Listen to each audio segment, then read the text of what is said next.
Hello বন্ধুরা, আজকে আমি বাটার চিকেন তৈরি করব। এইখানে আছে 800 গ্রামের মতো মাংস, দই গোলমরিচ দিয়ে মেখে রেখে দিয়েছিলাম 1 ঘন্টা ফ্রিজেতে। এরপরে আমি এই যে সাদা তেল দেবো আর 1 চামচ বাটার দেবো।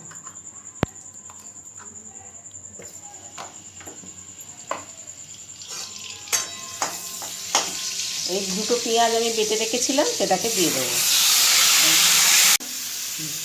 এখানে গোটা গরম মশলা দিয়ে দেবো। তার সাথে দিয়ে দেবো 2 চামচ আদা রসুন বাটা।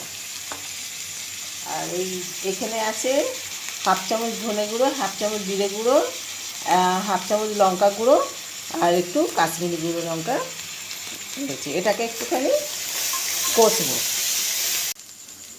মাংসটা দিয়ে দেবো।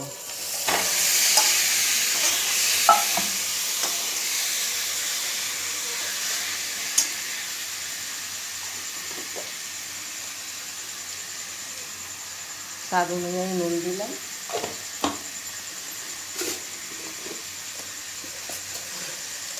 1 চামচ চিনি দিলাম, দিয়ে এটাকে আমি মিনিট 5 এখন কষবো। এই তেল ছেড়ে এসছে, এতে কাজু আর পোস্ত কাঁচা লঙ্কা একসঙ্গে বেটে রেখেছিলাম, সেটাও দিয়ে দিলাম। দিয়ে ওইটাকে আবার মিনিট 5 কষবো। তারপরে গরম জল দেবো। এই যে বন্ধুরা, তেল ছেড়ে এসেছে। এবার আমার গরম জল করা আছে, এটাকে দিয়ে দেবো। দিয়ে এখন 15 মিনিটের মতো সেদ্ধ করবো। একটু দুধ দিয়ে দিলাম,